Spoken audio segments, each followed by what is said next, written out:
हम जैसे लोगों के लिए नहीं बनी ये दुनिया, लगता है कि हम फेंक दिए गए हैं सजा काटने के लिए।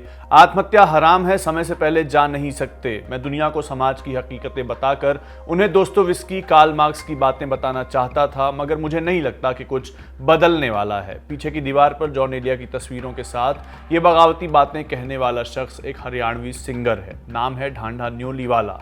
हरियाणा के हिसार जिले के न्योली कला गांव से आने वाले ढांडा न्योलीवाला का असल नाम प्रवीण ढांडा है। यूं तो कई लोग इस नाम से वाकिफ होंगे, मगर बताने के लिए बता दूं कि ये वही सिंगर हैं जिनका गाना 2024 में रील्स पर सबसे ज्यादा मशहूर हुए गानों में से एक था। गाने की लाइन थी, नी मैं गिरया होया बंदा जमा नीच बलिए। जिस गाने की ये लाइन है वो आया था 2022 में। और अब ढांडा न्योलीवाला का एक और गाना आया है जिसका मकसद तो फर्जी बाबाओं, भ्रष्ट नेताओं और समाज की अलग अलग बुराइयों की तरफ ध्यान दिलाने का था, मगर गाना फंस गया है विवादों में। लोगों ने इस गाने को भगवा रंग का और सनातन का अपमान बताना शुरू कर दिया। वजह है गाने की एक दो लाइनें और वीडियो में लगी धीरेन्द्र शास्त्री उर्फ बागेश्वर बाबा की एक क्लिप, जिसे दिखाते हुए कहा गया है कि बाबा लोग पर्ची देखते दिखाते हैं और इसी कवायद में प्राइवेट जेट में बैठकर विदेशों की यात्राएं करते हैं। एक महिला हैं देवा ठाकुर, खुद को साध्वी कहती हैं। उन्हें न्योलीवाला के इस गाने पर आपत्ति हुई है और उन्होंने ये कह दिया है कि ढांडा की पिटाई होगी, आज नहीं तो कल होगी। जवाब में ढांडा ने कहा है कि वो इन धमकियों से डरते नहीं हैं, हवालात के कमरों से उनकी यारी पुरानी रही है। सोशल मीडिया पर लोग वॉमिट ऑन पेपर को सिद्धू मूसेवाला के 295 से कंपेयर कर रहे हैं और कह रहे हैं कि पंजाब के मूसेवाला के बाद हरियाणा के न्योलीवाला में दम है कि वो समाज की बुराइयों को कॉल आउट कर सकें। तो आज के वीडियो में बात करेंगे कि वॉमिट ऑन पेपर गाने में ढांडा ने किन मुद्दों पर बात की है, गाने के किस हिस्से से साधुओं को साध्वियों को आपत्ति है, जवाब में ढांडा ने क्या कहा वो भी आपको बताएंगे। इसके साथ ही आपको बताएंगे ढांडा न्योलीवाला की लाइफ स्टोरी के बारे में और बात देवा ठाकुर की भी होगी और इस सवाल का जवाब भी तलाशेंगे कि न्योलीवाला को लोग मूसेवाला 2.0 क्यों कह रहे हैं। नमस्ते, मेरा नाम सत्यम है और आप देख रहे हैं खबर गांव। 8 दिसंबर 2025 को ढांडा न्योलीवाला, जिनका असली नाम प्रवीण ढांडा है, मैंने आपको बताया, उन्होंने अपने यूट्यूब चैनल पर वॉमिट ऑन पेपर गाना अपलोड किया। 4 मिनट 3 सेकंड का गाना है। अब तक करीब 40 लाख लोग देख चुके हैं। म्यूजिक सेक्शन में नंबर 14 पर ट्रेंडिंग भी है। गाने के किस हिस्से से आपत्ति है वो जानने से पहले ये जान लेते हैं कि गाने में है क्या। गाने का हुक है, you have to raise your voice bro, you have no alternative choice bro. Hindi में, भाई तुमको अपनी आवाज उठानी होगी, तुम्हारे पास कोई और विकल्प नहीं है। गाने में ढांडा ने भ्रष्ट नेताओं, गरीब जनता, नेताओं के यहाँ पड़ने वाली रेड में मिलने वाले करोड़ों रुपए, उन सब की बात की है। समाज की बुराइयों और समस्याओं को कॉल आउट भी किया है और लोगों से, यानी आप जनता से, अपनी आवाज उठाने की अपील की है। गाने का सबसे इंपैक्टफुल हिस्सा वो है जिसमें ढांडा स्क्रीन पर जातिवादी अपराधों की जानकारी देने वाले अखबार की कतराने दिखाते हैं और कहते हैं, मैं तो जीना नहीं चाहता, तुझे मिले तो बताना, एक कुआं सबका पानी, वो समाज ढूंढ भाई। अब बात करते हैं एलिफेंट इन द रूम की। इसी गाने के एक हिस्से में ढांडा ये कहते हैं कि नेता जिसको जिराफ कहे समझो वो ऊंट था, मैं कलाकार नहीं होता तो सच्ची बैंक लूटता, भगवा रंग अगर मेरे राम ने नहीं पहना होता तो राम की कसम मैं बाबे बहुत कूटता, यानी बाबाओं को मारता पीटता। इसके साथ ही स्क्रीन पर अलग अलग बाबाओं की तस्वीरों के साथ आती है धीरेन्द्र शास्त्री उर्फ बागेश्वर बाबा की तस्वीर और ढांडा कहते हैं, बना बना के पर्जी ये अर्जी लाते हैं और प्राइवेट जेट लेकर जहां मर्जी वहां चले जाते हैं।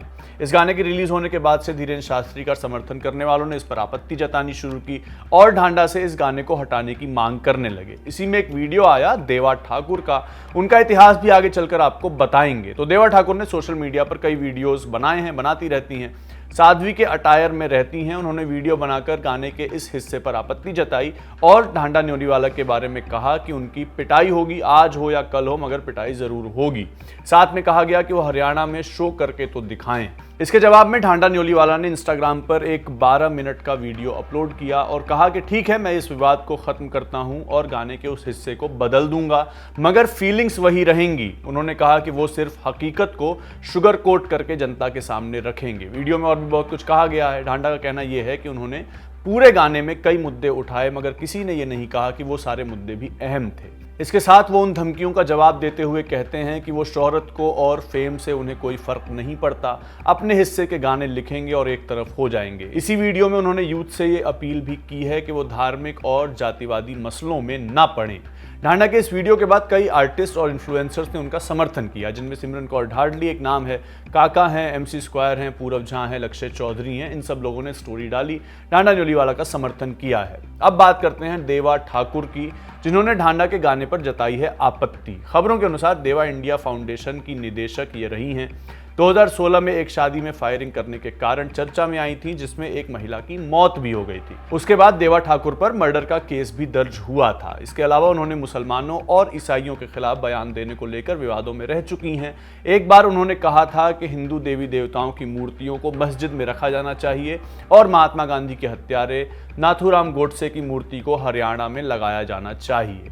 बात मुकदमे की आई ही है तो अब बात ढांडा न्योलीवाला की भी। प्रवीण ढांडा इनका असली नाम है। 1998 में हरियाणा के हिसार जिले के न्योली कलां गांव में पैदा हुए थे, इसलिए अपना स्टेज नेम सरनेम के साथ गांव का नाम लगाया और ढांडा न्योलीवाला बना दिया। ठीक वैसे ही जैसे सिद्धू मूसेवाला का असली नाम शुभदीप सिंह सिद्धू था और वो मूसा गांव के थे, इसलिए नाम हो गया सिद्धू मूसेवाला। तो ढांडा न्योलीवाला हिसार के डीएन कॉलेज में पढ़ रहे थे। इस दौरान मारपीट से जुड़े कई मुकदमे उन पर हुए। इसी दौरान वो जेवलिन थ्रो का खेल भी खेलते थे। उनके पॉडकास्ट के अनुसार 2018 में उन्हें ऑस्ट्रेलिया भेज दिया गया था। वहीं से अपने गाने का करियर बनाना उन्होंने शुरू किया। ढांडा न्योलीवाला पर भी वही आरोप लगे हैं जो पंजाबी और हरियाणवी भाषा के कई गायकों पर लग चुके हैं। गन कल्चर को बढ़ावा देने का आरोप। उनका गाना इलीगल और रशियन बंडाना हरियाणा सरकार ने बैन भी कर दिया है। ये वही दौर था जब मासूम शर्मा के भी कई गाने बैन किए गए थे। तो ये थी कहानी ढांडा न्योलीवाला के नए गाने वॉमिट ऑन पेपर से जुड़े विवाद की, जो अपडेटेड वर्जन है, जिसमें बाबाओं से जुड़ी लाइन नहीं होगी या दूसरे तरीके से पेश की जाएगी। जब वो रिलीज होगा तो देखना है कि यह विवाद ठंडा हो सकेगा या नहीं। आप बताएं कि आपकी इस गाने वॉमिट ऑन पेपर पर क्या राय है। ढांडा न्योलीवाला से जुड़े इस विवाद पर आप क्या सोचते हैं, ये भी हमें कमेंट सेक्शन में जरूर बताइए। आज की वीडियो में बस इतना ही। मेरा नाम सत्यम है। कैमरे के पीछे इसको रिकॉर्ड किया था मेरे साथी आनंद ने। आप देखते रहिए खबरगांव। शुक्रिया।